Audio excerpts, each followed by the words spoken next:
Hello everyone. आज मैं आपको ये बताने जा रहा हूँ कि क्या एक्सरसाइज इम्पॉर्टेंट है, स्पेशली जब आप हाइपो कैलोरी डाइट पे हो वेट लॉस करने के लिए। क्योंकि मेरे बहुत से वीडियो में मैंने ये आपको बताया है कि जब आप वेट लॉस करते हो तो उसके लिए कैलोरी डेफिसिट का होना बहुत ज़रूरी है। तो diet becomes very very important. तो कई बार लोगों ने इसका ये मतलब निकाल लिया कि diet is important so exercise is not important. We can lose weight despite doing any workout, which is right. आप वेट लॉस कर सकते हो बिना एक्सरसाइज को किए, क्योंकि आपको कैलोरी डेफिसिट करना होता है और वो कैलोरी डेफिसिट कैलकुलेट करके आप फॉलो कर सकते हो। बट एक्सरसाइज करने से आपको क्या फ़ायदे होंगे और आपके मेटाबॉलिज्म पे क्या इम्पैक्ट आएगा वो मैं आपको बताने जा रहा हूँ। ठीक है। सो जब आप लो कैलोरी डाइट पे होते हो वेट लॉस करने के लिए, तो आपकी बॉडी का एनर्जी एक्सपेंडिचर जो है वो धीरे धीरे कम होता जाता है। यानी कि बॉडी उस नए कैलोरी इनटेक को अडॉप्ट करने की कोशिश करती है। ठीक है, क्योंकि इनटेक कम है, बॉडी का इनकम कम हो गया है, तो बॉडी अपना एक्सपेंडिचर भी कम करने की कोशिश करती है। और इसीलिए बहुत लोगों ने ये एक्सपीरियंस किया होगा जो खुद से डाइट फॉलो कर रहे हैं कि जिस डाइट पे फर्स्ट वीक में उनका वेट लॉस बड़ा अच्छा था, उसी डाइट पे फिफ्थ या सिक्स्थ वीक पे वेट लॉस बहुत स्लो हो गया है, क्योंकि बॉडी मेटाबॉलिकली अडॉप्ट करते जा रही है नए कैलोरी इनटेक को। और इसी बीच चूँकि बॉडी का इनकम कम हो गया है, तो वो उन चीज़ों को बॉडी से बाहर निकालने लगती है जो खर्च ज़्यादा कर रहे हैं, जो मेटाबॉलिकली ज़्यादा एक्टिव हैं, जैसे कि मसल्स। इसीलिए हम बोलते हैं, आप जब जिम में जाते हैं तो लोग बोलते हैं कि जब आप वेट ट्रेनिंग करोगे, अच्छा मसल्स होगा तो आपका मेटाबॉलिक रेट अच्छा होगा। क्यों? क्योंकि मसल्स जो हैं वो मेटाबॉलिकली हाईली एक्टिव हैं। ठीक है। लेकिन जब आप वर्कआउट नहीं कर रहे और आप हाइपो कैलोरी डाइट पे हो, तो बॉडी क्या कहती है, यार इनकम तो हो नहीं रही है, खर्चे बहुत ज़्यादा हैं हमारे, तो वो उन चीज़ों को हटाने लगती है, स्पेशली मसल्स जो बहुत ज़्यादा खर्चीले हैं। तो उनका काम तो है नहीं, क्योंकि आप वर्कआउट नहीं कर रहे हो। तो जब आप वेट लॉस करते हो 10 किलो, 12 किलो, 15 किलो का, तो आपको बहुत वीकनेस फील होती है। क्यों?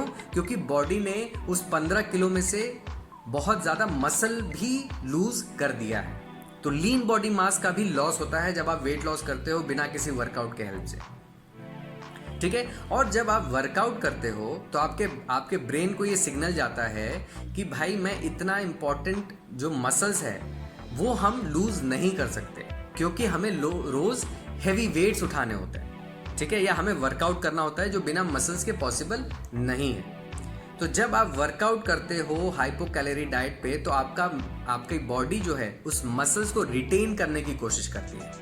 और जब उस केस में जो एनर्जी डेफिसिट होता है, जो कैलोरी डेफिसिट होता है, वो पूरा का पूरा कहना सही नहीं होगा, एटलीस्ट 90% तक वो फैट से यूज होता है। ठीक है। और जब आप वर्कआउट नहीं करते हो तो वही जो 90% है घट के 50% पर आ जाता है। यानी कि कुछ केसेस में तो यहाँ तक देखा गया है, जो लोग बिल्कुल ही फिजिकली एक्टिव नहीं थे और उन्होंने डाइट फॉलो करके वेट लॉस किया, तो अगर उन्होंने 10 किलो का वेट लॉस किया है तो उनमें ऐसा लगता है कि सिर्फ 5 ही किलो वेट लॉस हुआ या 4 ही किलो वेट लॉस हुआ, उतना इम्पैक्ट नज़र नहीं आता। वहीं एट द सेम टाइम कुछ लोग जो वर्कआउट कर रहे होते हैं और वो वेट लॉस करते हैं, तो अगर वो 6 किलो 7 किलो भी वेट लॉस उनका होता है तो ऐसा लगता है कि 10 किलो का फैट लॉस हो गया, क्योंकि बेसिकली उनका बॉडी ने क्या किया, मसल को रिटेन करके फैट को ज़्यादा यूज़ किया। ठीक है। सो ये बहुत इंपॉर्टेंट है कि आप वर्कआउट करें। वर्कआउट में भी weight training becomes more important, क्योंकि कार्डियो में भी क्या होता है, कार्डियो में भी मसल के ऊपर लोड नहीं आता। तो जब मसल के ऊपर लोड नहीं आता तो ब्रेन को या आपकी बॉडी के पास कोई रीजन नहीं होता कि मसल को रिटेन करे। मसल का रिटेन तभी होगा जब आप बॉडी वेट ट्रेनिंग करोगे या रेजिस्टेंस ट्रेनिंग करोगे जिम में जाके। वेट ट्रेनिंग दोनों तरह से हो सकती है। आप योगा करते हो, ट्रेडिशनल योगा जिसमें हम हर पोस्चर में कुछ सेकेंड्स होल्ड करते हैं, तो that is a strengthening exercise. या आप जिम जाके जब वेट उठाते हो, या बॉडी वेट से जब आप एक्सरसाइज करते हो, तो these are all strength training, resistance training. ये these kind of exercise becomes more important जब आप हाइपो कैलोरी डाइट पे होते हो। इसीलिए आपने देखा है या हमने देखा है कि जो लोग डाइट बहुत दिनों से डाइट फॉलो कर रहे हैं वेट लॉस करने के लिए और कोई फिजिकल एक्टिविटी नहीं करते, तो उनका मेटाबॉलिक रेट बहुत गिर जाता है और एट द एंड उनको हाइपोथायराइड, इस टाइप की मेटाबॉलिक डिसऑर्डर्स जैसी प्रॉब्लम उनको झेलनी पड़ती है। ठीक है फ्रेंड्स, तो अगर मैं वीडियो में आपसे ये कह रहा हूँ कि डाइट इंपॉर्टेंट है, इसका मतलब ये नहीं है कि एक्सरसाइज इंपॉर्टेंट नहीं है। बहुत लोगों से जब मैं पूछता हूँ कि आपको क्या लगता है कि डाइट और एक्सरसाइज कितना इंपॉर्टेंट है, तो लोग मुझे ये इक्वेशन देते हैं कि 70% डाइट एंड 30% वर्कआउट। नहीं, बिल्कुल गलत है। It is always 100% diet and 100% workout. जब इन दोनों का कॉम्बिनेशन होगा तब आपको एक हेल्दी फैट लॉस मिलेगा।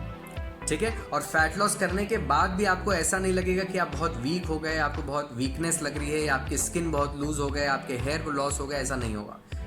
क्योंकि हेयर, स्किन, ये सब क्या है? प्रोटीन है। और मसल्स क्या है? प्रोटीन है। तो जब आप मसल को रिटेन करते हुए, यानी कि प्रोटीन को रिटेन करते हुए फैट लॉस करते हो, तो आपका वो फैट लॉस सस्टेनेबल होता है और बहुत हेल्दी भी होता है।